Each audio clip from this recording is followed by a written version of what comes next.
Well, welcome to the Everyday Discernment podcast. I'm excited to be here with Alan Briggs. Alan serves leaders and organizations across the country through coaching, speaking, and consulting, hosting mastermind groups, writing his own books, as well as podcasting. So welcome to the show, Alan. How are you doing today?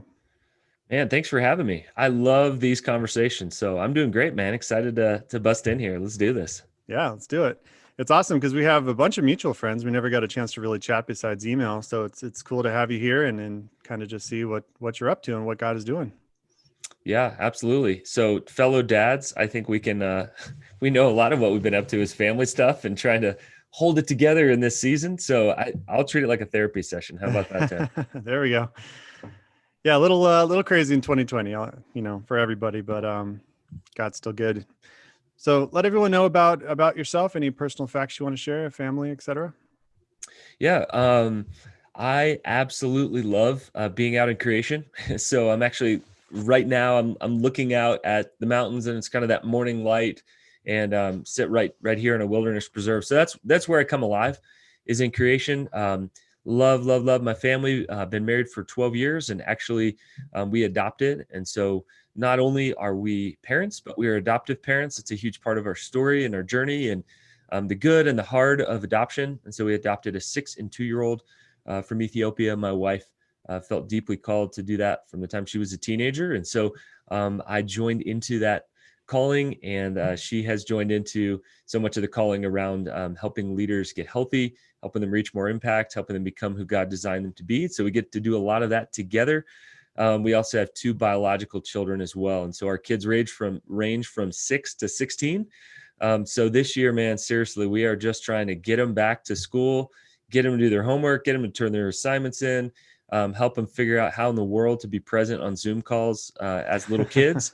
And so, man, it has been a year for all of us. So things are somewhat normalizing, I would say, in the Briggs household at the moment. But yeah, we love living here in Colorado. We do a lot of exploring in the mountains and spend a lot of time as high as we can get into the Rockies.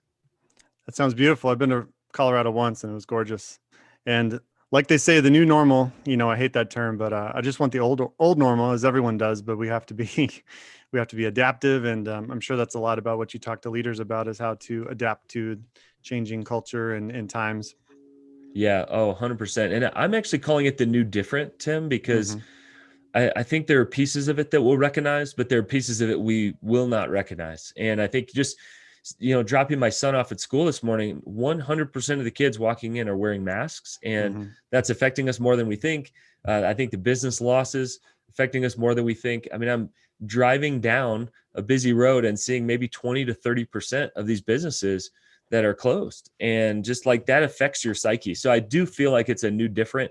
And in some ways, we kind of remember the good old days. Hey, remember, back in January and February, and it wasn't as great as we had imagined. So I'm actually excited to see kind of what new things are birthed from it. We're already starting to see a lot of new innovation in businesses, nonprofits, churches, but excited to see where that goes. Yeah, it's definitely a big reset button on lives and businesses where I think God was like, okay, you say you didn't have time for me and for family. And so here you go. Here's all the time you need. And what are you going to do with it? Here you go. So tell everyone about just a little more about your history growing up. Like, how did you become a Christian? What was your family like? Influences in your life? Yeah, I mean, I won the lottery when it comes to family, born into just an incredible family, mom and dad, incredibly sacrificial for us growing up, but also just very nurturing. I realize now that's a rare story that others will sit around, talking about dad baggage and I just have like carry-on size, maybe even like a fanny pack size baggage compared to everybody else. And so I'm just super grateful for that. My dad, my brother and I actually call each other friends. And so I grew up with just he and I, and he was an incredible influence on me, still is. So many times I feel like, as I share that story, I realize people have such heartbreaking family stories. And for whatever reason, that was not mine. And I'm so grateful for that. Amazing parents, still married today, and have just been a huge example for me. I would say that really it was before my 9th grade year that I realized I better make a decision one way or the other. I'm a pretty extreme guy. So I thought, man, I'm either going to go all in or be all out on this guy, Jesus, Mm. and no more in the middle. I was a bit of a sports prodigy at the time. And so I was huge and I was dominating kind of in middle school and whatnot, took so much of my identity there. And so that was really helpful for me to take a pause button and actually wrestle with cancer before I headed into ninth grade. And that was a huge, just a shaper of my heart. And I realized, man, like life is short and life is precious. And other people are thinking about girls heading into ninth grade year and whether it'll start on the basketball team or not. And I'm thinking about, will I be alive in a few years? So Oh, that wow. shaped me. God grabbed me in that time. And then I had a bit of a second call to ministry, Tim. I spent some time down in Antarctica after college, which is crazy. I did a summer, coldest summer of my life down there.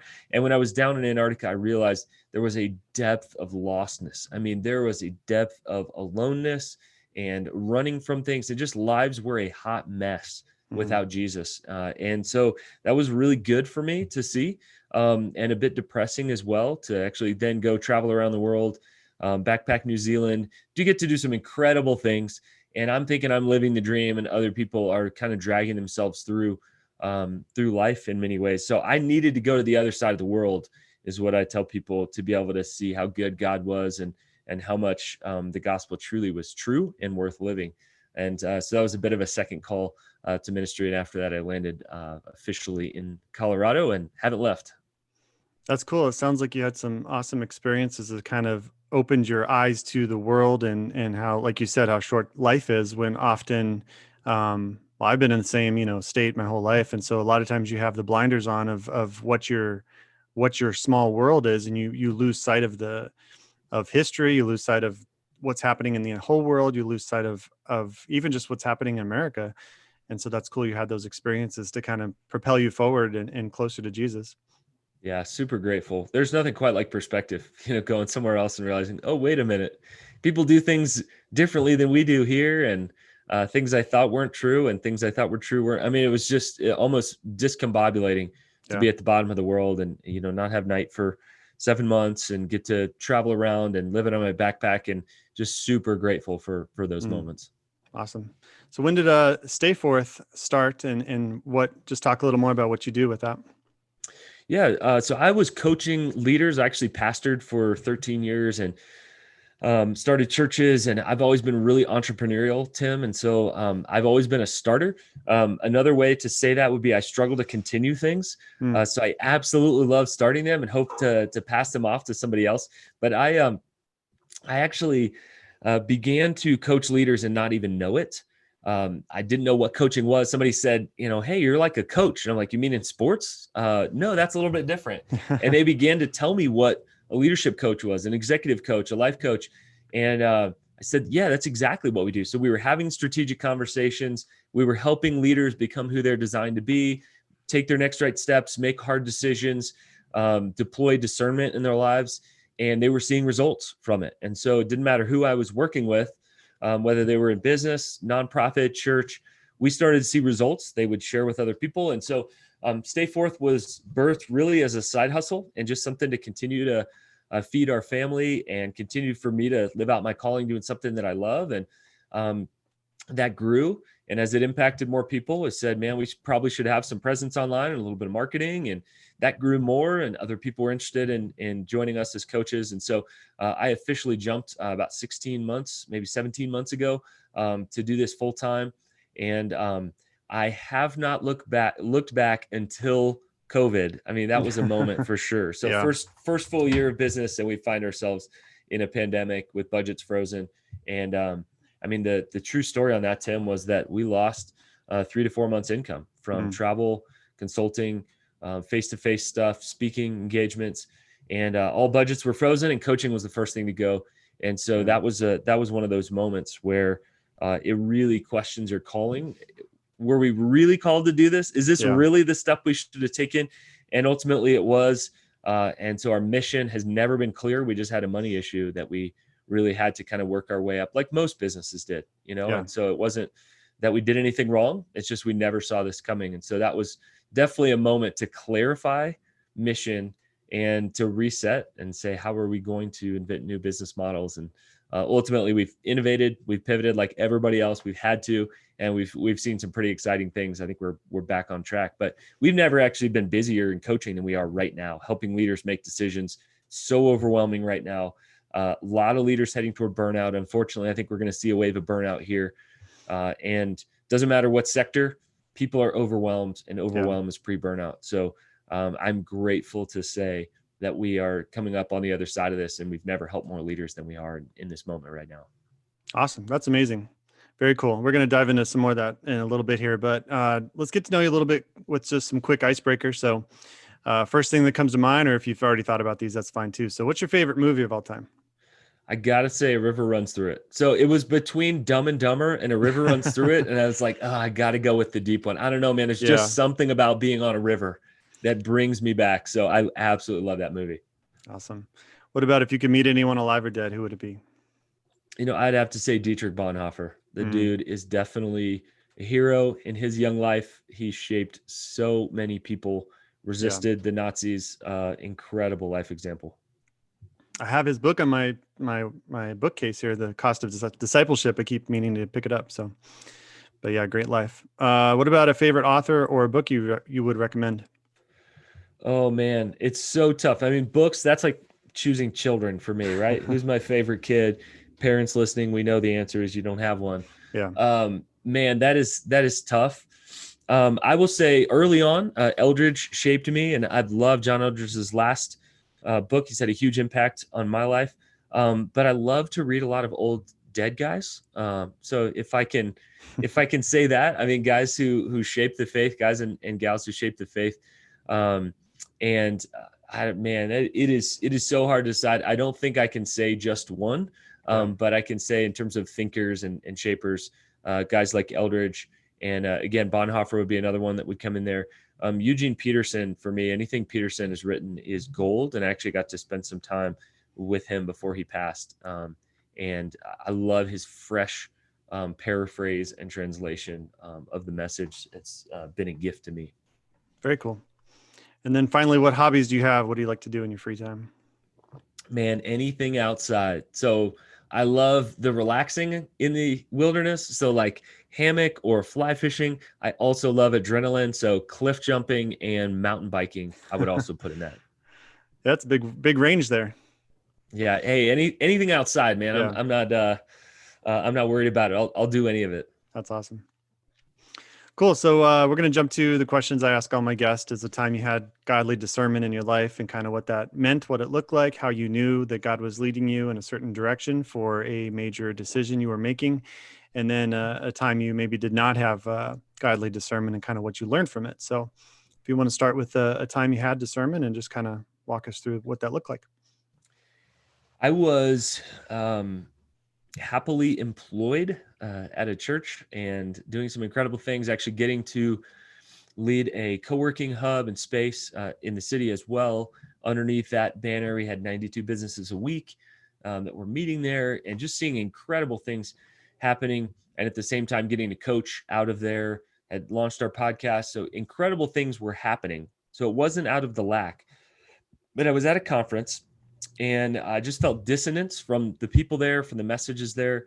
And I sort of knew that something was brewing, and what was brewing was vocational shift for us, and mixed with some kind of second half of life stuff that was coming on, kind of issues. Some people would call that a crisis. So I guess it was coming on, where I was really asking the question, not of destiny, who am I going to be someday, but of legacy, what am I going to leave behind when I'm gone? And was just wrestling through these questions, not knowing it, but there was just this unsettling.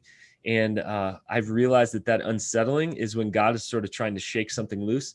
So I began to have conversations, first with my wife, then with mentors and with people who have taken a similar shift before, and said, I think this is what's happening. And I started to realize that coaching clients all over the country had grown to be my congregation of sorts, like people who I thought about, I prayed for. I thought, how did that meeting go yesterday? You approach that coworker of yours with that hard scenario. How is it going? And I realized that actually that was where I needed to be heading And the question was how. And I find, Tim, that I literally help people discern decisions. Most times people hear right, but the process is poor. And so I'm trying to, implement that in my own life, to realize that just because you've heard right doesn't mean that you should jump right now. And a lot of times people jump and it's like, well, I've got a family to take care of. There's this thing called money. There's this thing called a job. How does this work? And actually just walk through the process. And my wife and I talked through it. And believe it or not, she was ready to jump faster than me. And normally she is a little bit slower on the jump and the uptake and thinks more about stability than I do. And so just felt the confirmation there. And it actually pushed us out of the nest a little bit faster than we had, but walked through hard conversations and decisions, grieved with people, knew that it was going to be a hard decision, knew that it was going to be exhausting to be able to walk through, finished all my duties and responsibilities there, to the church, to the network, and actually to the co-working space and hub that we were leading. And on the other side of it, Tim, I'm glad to say I've never doubted that decision. Again, during COVID, I wondered how the heck are we going to survive? But I haven't actually doubted that decision for more than just an instant or an impulse. And I've realized, man, that has brought so much fruit in our lives. I love what I get to do with Stay Forth Designs. And since then, our increase and impact has just gone way up. So we get to impact leaders all over the country now, I believe, because of that moment that freed me up to be able to do that more. And we have an incredible team as well that kind of followed along slowly after that and jumped on. So that was one of those things. I really could have butchered it. I could have just jumped immediately without realizing what's next. How do I build up the right reserves? Found a couple of kind of anchor coaching gigs after that, and made the jump easier. It's never easy, but it made it a little bit easier in the process. And I'm just grateful for some of those mentors that sat with us, confirmed things in us, ask us the hard questions. And ultimately, I think my wife and I are closer today because of that jump. And it was time. It was time for us to do that. That's cool. And two things you mentioned in there that stuck out with me is the unsettling you felt, and how that is often in our lives when we feel an unsettling, the things we thought of, we never thought of before. A lot of times that's God kind of stirring something up in us, but also, like you said, that God's timing is not our own, and he might give you a vision, but may not want you to do anything about it for 5-10 years, and a lot of times we say, okay, God, I know you want me to do this. I'm going to run out tomorrow and quit my job and sell everything I have and, be extreme about it. But that may not be where God's leading us either. A lot of times he plants those seeds in us and wants us to be fruitful where we're at and wants us to take the steps to get there. But a lot of times he puts us on the path without giving us all the steps. And so that's where we need to be wise. Take partners, get godly advice, and make sure that we don't do anything rash, that we might regret later in the name of God. That's and right. Then, so that's a great reminder for everyone who. A couple more thoughts on that, Tim. It's interesting you say that, because some of the best decisions I've made are things that I didn't do. And so I now have this rule in my life that every new thing in my life is guilty till proven innocent. And people are innocent till proven guilty in my life, but new commitments are guilty till proven innocent. And my life is full right now. I mean, it'd be like, okay, I have a full plate. And in America, we'd be like, man, add more to it, right? Like you can squeeze more in your belly. You can squeeze more in your life. Right. You can squeeze more in your time. And I'm just not looking to squeeze more in. And so it's interesting that maybe I'll be the last one to respond when somebody says, hey, we're getting together for this meeting. Well, what exactly is the point? And what exactly are we going to accomplish? And I'm nervous that I'm committing to 8 more meetings after this. Right. And I've just learned to ask the hard questions. There was actually a real estate deal that we thought about doing. And it was one of those things I would drive past it every day and think and dream.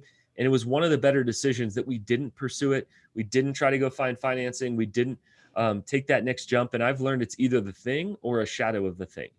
And like you say, I mean, maybe 5 years from now, God wants to open up my heart now to the idea that something similar to this real estate thing that we saw could happen. There's actually an old church in our city that right after this, I'm going to see and I'm going to look at. Now, I don't think we're going to buy this, but I do have this vision for someday turning a sacred space sacred again that has been abandoned. And so I actually don't think that we're going to, get financing and make this thing happen. But like I've learned to continue to dream, but also to say, I'm not going to waste more extra energy on this then really needs to be invested. But this would be a great investment of an hour to look through and dream about this place and say, maybe someday when the timing is right, we'll pull the trigger on something like this. Yeah.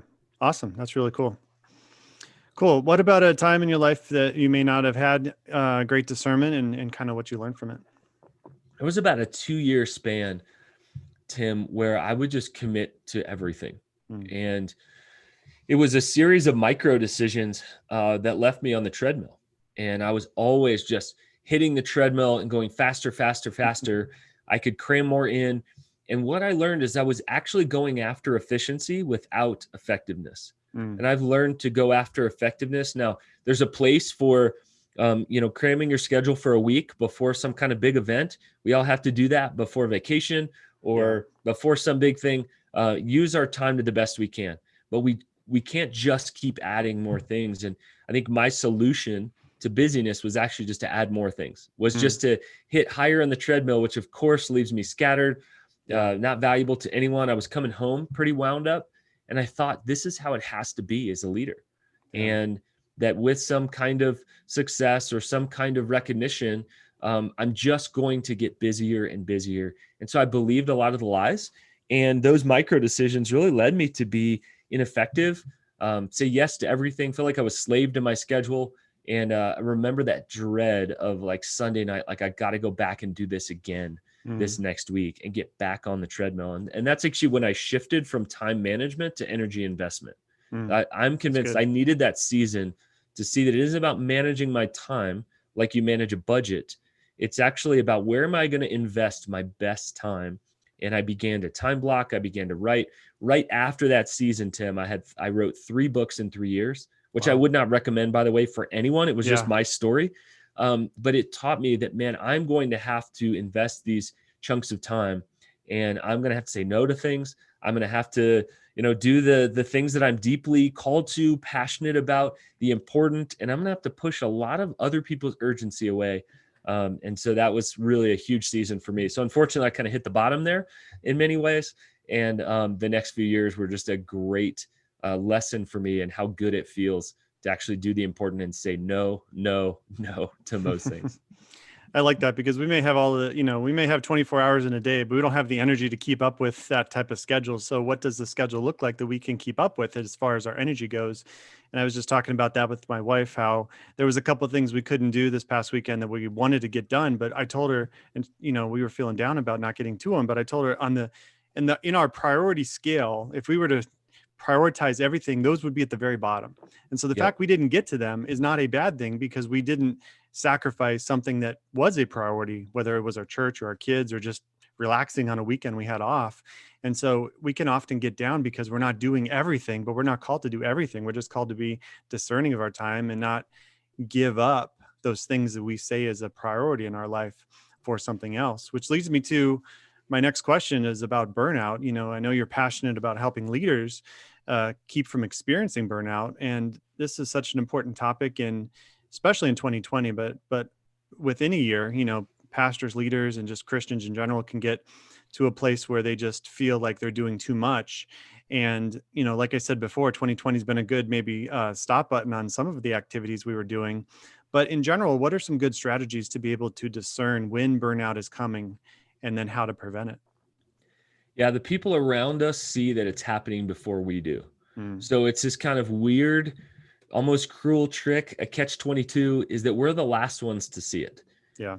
And so if you feel like I felt in that season where you feel like the only way to do better is to do more, hold up.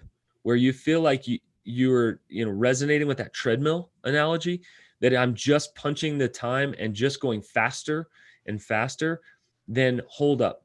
The other one is if our margin space has been encroached, if the times when you used to be off of your phone, you're always on it, you feel like there's never enough hours in the day, you find yourself saying that, then hold on. You probably need to go back to effectiveness. What is actually important? What do I need to do? What have I committed to versus what do I just feel like I need to? And I would look also for, like, within our body. I mean, our bodies don't lie when it comes down to it. Is it hard to get your mind racing and to get to sleep at night? Do you feel like you're actually exhausted from doing too much and you don't have the ability to like go for a run or do things that you enjoy doing? Margin, like in kind of the heart, so heart, soul, mind, and strength is what we talk through. And that brings it back to scripture. But your heart, do you do the things still that you love doing? It's amazing how many times, by amazing, I mean terrible, how many times we get away from hobbies, we get away from things that we love, just a good conversation or a lunch with a friend, not to have a lunch meeting or to accomplish anything, but just to get together. A walk with our wife, playing, wrestling with our kids, like whatever for you is something that you absolutely love to do. Have you stopped doing it? And also just kind of looking for exhaustion, just mental exhaustion. And you feel like, man, I'm not really putting out good work. I'm kind of putting out fires here, chief firefighter of my life or my company or my team. And obviously with COVID, we've taken on extra. So I would encourage anyone listening to detangle some of those, to re-clarify, when are my work hours, like period, and when are not my work hours, because they bled into a lot of other spaces. What exactly are my responsibilities in my job and what are not my responsibilities? We've all taken on extra during this season. Right. And maybe you did layoffs and you had to take on extra stuff. That works for a season. You can't keep doing that. Right. And then maybe the last one is to say, who am I truly in relationship with? I see a growing trend of loneliness, Tim, that is loneliness that leads to isolation. Loneliness is a feeling. Isolation is a decision. We all will feel lonely. And yet isolation is saying nobody else will get me. Nobody else will understand me. So I'm not even going to try. And so people will say it's lonely at the top. And I say, I agree and I disagree. There is a feeling of loneliness. It is common to man. It is normal. It is human. Let's normalize that. Isolation is not how we are designed. We need it for making better decisions. We need to ask other people around us. So if you feel like you may be struggling, go ask other people. You feel like you're overwhelmed all the time, that's not good. That's pre-burnout. Go ask other people what they see in you. What are their concerns for you? And I've had people do this and kind of take me to the woodshed many times to say, how much is enough?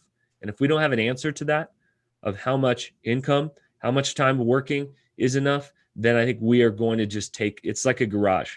I mean, the bigger the garage, the more crap you're going to put in it.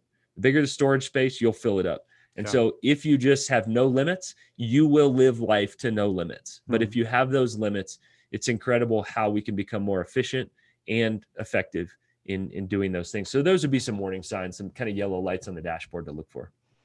Yeah, that's good. And like you said, it's lonely at the top. And I know, especially for pastors, they may not feel that they can be vulnerable with anybody. They don't want to look like they have a weakness. They don't want to look like they're struggling. And we know pastors are human. And a lot of times they're put on this pedestal by the congregation to say that they have to be perfect. And that can lead to burnout too, because they feel like they have to put on this fake, persona that's not them. And then, I would recommend everyone read the book, The Leading on Empty by Wayne Cordiero. Yep. And it's a great book just on how to prevent burnout as far as pastors go, and making sure that you take a sabbatical and making sure that you take time every year to kind of unwind, because pastors especially take on the burdens at the empathy that they feel for all these situations that come to them. A lot of times they just kind of suck that in to themselves and they don't process it properly. And then they wonder why all of a sudden their emotions are overwhelmed by these things that they're hearing from the congregation. And so it's different than any other job where you really need that time to recast vision for the new year. You need time to engage with your family. You need time just away from the drama that comes with church. And I would say that just kind of goes for anybody in leadership, that, if you don't have a pause, a stop, a way to refresh, or a way to fill up your tank in the things you enjoy doing. Like you're saying, I enjoy playing video games. I don't play for 8 hours a day, but I'll come home and I'll play for half an hour, and that fills me up. Working out does it for some people. Reading does it for others.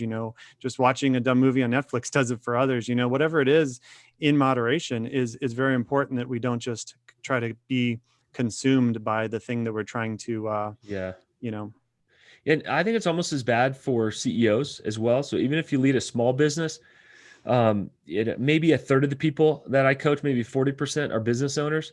And that's hard. That can be lonely. If you're trying to reorg, if you are saying, we don't have enough money to continue to pay everybody, you're not going to talk to your employees about that. Yeah. So what I've learned is that's really, really hard to hold somebody's paycheck in your hand as your decision. There's a lot of weight. Guy called me the other day. talk about discernment stuff. He called me and said, "Hey, this investment firm wants to invest 500 million in us. What do you think?" And we Mm, began to take it back to his values, back to what he had talked about before. And the decision was actually a pretty easy one, not to accept the money based on things he had already told me. And mm, so I think we all need somebody who is with us. I don't invest 500 million for a living, and yet I yeah, can help him make that decision. So I think the right. lie is that nobody else understands, nobody else knows. And there's probably 10% that you need to talk to industry standard folks for. The other 90%, go to somebody else who's wise, who's discerning, who's in your corner, who cares for you, Mm, and to help you walk through that decision. I'm a huge fan of coaching. I think coaching is incredible, probably even essential right now for leaders, but I believe that mentors and close friends who care for us can actually play a lot of that discernment role as well in our lives. very good. That's awesome. I want to pivot to your books. In your book, Everyone's a Genius, you talk about how Christians have God-given abilities that can be used for God's kingdom. So talk about that book, why you wrote it, and what are some ways Christians can understand their gifts and also implement them with the desires God has placed in them. Yeah, things that drive you crazy tell you a lot about yourself. And one thing that's always driven me crazy, Tim, is when people feel like, oh, I don't have anything to offer. I Hmm. don't have anything to offer this nonprofit, this board, this church, this business. And then you find out they're brilliant at something else. They just don't think that that counts. So, in the simplest form, two reasons I wrote Everyone's a Genius, because we who are children of the great genius who has created us as workmanship first and then works, right, to then be made in the image of God as Right. creative. We are all creators, and we get to go live that out, whether we are in leadership, whether we are creating org charts or data or computer programs for a living. Like, we are creative beings. And too many people think, oh, I'm not creative, because we've defined it so narrowly. And I think, unfortunately, we've defined it very narrowly within the church as well. There are people who are leading, Fortune 500 companies and feel like, I don't have anything to offer to the church. There are people who are teaching kids all week long as a teacher and feel like, oh, I don't have anything to offer the church. And that's just not true. Yeah. And so I wrote it as well for pastors to say, please expand your vision for what this could look like, but also, how can these people be a gift to the world, not just serving within your local church body, but literally a gift to your community? Let's think bigger on that. And so it's kind of based on a TED Talk by the gal that wrote Eat, Pray, Love, Liz Gilbert. And she talked about how really in antiquity, they understood that you are not the genius, but you have a genius. And so they would call it the muse, and sort of the muse would visit you. And there's all those times where there's times that you're just on fire creatively. You don't know how, you don't know where it came from. And that those are the image of God in us has really put that genius within us. So it's really a play on words in that sense. So it's been really liberating. I hear stories. People have written me emails and texts in tears saying, I didn't think I had anything to offer. Mm, And so really just kind of wanted to expand people's view of what creativity is and remind them you are creative. If you are a human, you are living in the image of God, designed for creative pursuits and works. And so that was one of the most fun books or pieces of any kind I've ever written. yeah, that's awesome. And it's such a common misconception in the church that, we're not in ministry, quote, quote, unless we're a pastor or a teacher or a leader. But like you're saying, God has given all of us gifts. And even if they may seem small, they can be used to do good things and amazing things for the kingdom. Whether it's in the church or whether you're starting a nonprofit or whether you're just serving. I mean, if you have a heart for people, just serve, just give back, just do something that you're passionate about. Or if you see a need, fill the need. If you're like, why isn't anyone doing about this? Well, that's probably because God has put that on your heart to do something. And so don't wait for someone else, and use discernment, not trying to fix, quote, the world, but just fix your community the best that you can with the gifts that God's given you. That's a great reminder for everybody. Cool. So moving on to your other book. I don't know if it's your next book, but Staying is the New Going. Is that your most recent book? That was actually my first book, Okay, and that's really the story of our family just living in our neighborhood. cool. It's about choosing to love where God has placed you. And so talk about this book and then how it applies to our mission to fulfill the Great Commission, where God has placed us. Yeah, I mean, I've always heard people say, "Oh, I'm gonna go to the ends of the earth. I'm gonna go here. I'm gonna do this thing," and all these big things. But we don't give much credence to the small thing done in the name of Jesus, the small thing done with love. And what I began to see is that, number one, there are opportunities right in front of me, but two, some of my heroes are people that did small things in the name of Jesus. And so we began to just serve coffee on our corner each Friday. And so we said that we're going to serve mediocre coffee to amazing people. And there's a school across the way, and we started to see the principal come out. We started to see bus drivers come out, older neighbors, young parents struggling through how the heck do we raise our kids in this crazy world. And we started to see there's life here. And so we, began to get to know our neighbors and thought, what if we lived as missionaries? What if we lived as ambassadors of hope right here in our neighborhood? Very normal neighborhood built in the 60s in the middle of Colorado Springs. Ain't nothing sexy about it. I mean, It's not new. It's not that old and cool. It just is. Right. And we thought, if we can just embody hope right here, if we can live out Jesus right here, then I think you could probably do it anywhere. And so we just began to do that, started to see some cool stories happen. And so really wrote that out of the realization that you can serve God wherever you are at. Too many people feel second rate because they never get on a plane, or they don't, work with some global virus in the middle of Africa. And while we admire those people, and that work is crucial that people are doing across the world, you don't need to feel second rate because you don't get on a plane to serve Jesus. So that really was kind of our own story, and getting to invite our kids into that, and just the stories that have come out of that have been beautiful. I've performed, memorial services, and we've cared for families in unique ways. We just did a send-off the other night. We just sat around in a circle, about 10 of us, and had apple cider and just shared memories and blessed this family as they're moving. And that is really who we are and what we do. And so it's been about a 10-year journey in that. And we wrote about halfway through, about 5 years ago, began to write about that journey. And what we're finding is that it's resonating all over, and people are doing very, very simple, small things in the name of Jesus that are having huge impact in their communities. And I actually think the message is as relevant today, probably more, as our world is so polarized. We need local community more than we need online community, and more than we look at the national scene right now in the midst of, it's just a very messy political year right now. So I'm more passionate about that message than the day that I wrote it. That's really good. And we know that people come to church usually because someone invites them, and not just because there's a building, especially if they're not Christian. And so why would they come to church if you invite them? Because they know who you are. They know what you're passionate about. They know that you've served them. They know that you are in the community talking to them. And that's the best way to, ultimately the goal is to bring them to Jesus, not to church. But at the same point, if you want to get someone to church, serve them. Go mow their lawn, go help them out, go just talk to them, like you're saying, and be that light in the community that you're in, showing them Jesus when they may not know what Jesus looks like. They think they've been hurt by church. They just have this conception about church that's not right, or whatever might be holding them back. You could be that light that is the one that brings them to Jesus. And that's a great call for all of us. Cool. Well, we're almost at the end of our time. I just want to give you maybe 1 or 2 minutes just to quickly talk to any leaders that are struggling. Like, what would you coach someone this year in 2020 on how to adapt and change to the times? What are just a couple nuggets of wisdom on how to adapt and not be frustrated with what's going on? 2 paradigm shifts I think are crucial right now. The first one is moving from reactive to proactive, from reactive to proactive, from reacting to the day, to the moment, pick up our phone. What do I have to do today? Who needs something from me? To proactively laying out the day and saying, what is deeply important to me? What are my priorities? And then everything else can fit around those. That shift alone right there, Tim, can change every area of our lives. And just to say, the things that are important are not naturally going to happen, whether that's physical exercise, time with our families. Like, just the ultimate irony is the things crying the loudest for us are often the least important. So to move from reactive to proactive. And the second one we talked a little bit about earlier was from time management to energy investment. Where are you investing your best energy? I'm meeting with some business leaders next week, and we're going to talk about building a culture of care.